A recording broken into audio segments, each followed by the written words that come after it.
എനിക്കിതിൽ സങ്കടം എന്താണെന്ന് വെച്ച് കഴിഞ്ഞാൽ എഴുതി വെച്ച് ഒരാഴ്ചക്കകം രാഹുൽ ഗാന്ധി മുങ്ങും.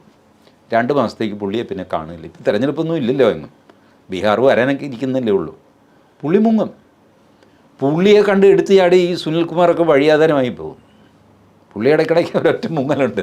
അല്ല, ഈ രാഹുൽ ഗാന്ധിയുടെ ഈ ആരോപണത്തെ കൂടെയുള്ള കക്ഷികൾ പോലും സീരിയസ് ആയിട്ട് എടുത്തിട്ടില്ല. അല്ല, ഈ അവരുമൊക്കെ ഇലക്ഷൻ കമ്മീഷനെതിരെ ഇപ്പം ഇന്നലെ നടന്ന ബഹളം നോക്കിയേ. ഇലക്ഷൻ കമ്മീഷൻ പറഞ്ഞു 30 പേര് അകത്ത് വാ, നമുക്ക് സംസാരിക്കാം. 30 പേരിൽ കൂടുതലൊക്കെ ആരെങ്കിലും സംസാരിക്കാൻ പറ്റുമോ? എപ്പോൾ സംസാരിച്ച് തീരും? ഇവർ പറഞ്ഞു ഞാൻ 300 പേര്. ഇലക്ഷൻ കമ്മീഷൻ പറഞ്ഞു ഇവിടെ കോൺഫറൻസ് 300 പേർക്കുള്ള ഹോളൊന്നും ഇവിടെ ഇല്ല, ഇരുത്തണ്ടേ ഇവരെ, എം പിമാരല്ലേ. 30 പേരെ ആദ്യം ജയറാം രമേശ് സമ്മതിച്ചതാണ്. ബാക്കിയുള്ളവർ പറഞ്ഞു എടാ 30 പേരായിട്ട് അകത്ത് പോയാൽ കാറ്റ് പോകും കേട്ടോ. കാരണം കയ്യിലൊന്നും ഇല്ലയെന്ന് ഇവർക്ക് തന്നെ അറിയാമല്ലോ. കൗണ്ടർ ചോദ്യം വന്നു കഴിയുമ്പോൾ ഇവർ തെറിച്ച് പോകുമെന്നറിയാം. അപ്പോൾ അതുകൊണ്ട് ഒരു കാര്യം ചെയ്യും, 300 പേർക്ക് കയറണമെന്ന് പറ. അയാൾ വിചാരിച്ചാൽ തന്നെ നമ്മളെ കയറ്റാൻ പറ്റില്ല. പിന്നെ നമുക്ക് അകത്ത് കയറിയിട്ട് കസേര തന്നില്ല, മേശ തന്നില്ല, അങ്ങനെ തന്നില്ല, വെള്ളം തന്നില്ല, ചായ തന്നില്ല എന്നൊക്കെ പറഞ്ഞ് കച്ചറ ഉണ്ടാകും. ഇങ്ങനെയാണ് ഇത് തെറ്റിച്ച് കളയുന്നത്. ഈ 300 പേരെ കാണാൻ ഇലക്ഷൻ കമ്മീഷൻ തീരുമാനിച്ചാൽ തന്നെ ഇവർ പോവില്ല.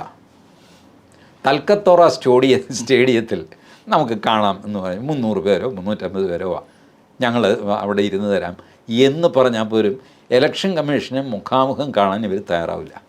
പേടിയായി ഇവർ. കാരണം കയ്യിൽ ഡാറ്റ ഇല്ല. ഈ പറയുന്ന ചീള് കേസുകളൊക്കെയാണ് കയ്യിലുള്ളത്. ഈ രാജ്യത്തെ രക്ഷിക്കാൻ ഒടുവിൽ രാഹുൽ ഇറങ്ങി എന്നൊക്കെയാണ് സോഷ്യൽ മീഡിയയിലൊക്കെയുള്ള പറയുന്നത്. മെയിൻ സ്ട്രീം മീഡിയ അതല്ലേ പറയുന്നത്, കേരളത്തിലെ, അറ്റ്ലീസ്റ്റ് കേരളത്തിലെ. ബാക്കി ആരും പറയുന്നില്ല. ബാക്കി എല്ലാവർക്കും കാര്യമില്ല. കർണാടകയിലെ ആ രാജണ്ണ പറഞ്ഞു അല്ല ചേട്ടാ ഇത് നമ്മൾ തന്നെ. എനിക്ക് ഓർമ്മ വന്നതേ ഈ ഒരു ജയറാമും ശ്രീനിവാസനും കൂടെ ഒരു ഹോട്ടലിൽ കയറി ബിരിയാണി പാറ്റ ഇടുന്നു.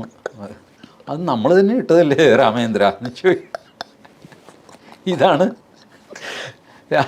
രാജണ്ണയല്ലേ. രാജണ്ണ പറഞ്ഞാൽ നമ്മളുണ്ടാക്കി വോട്ടർ പട്ടികയല്ലേ ചേട്ടാ ഇത്.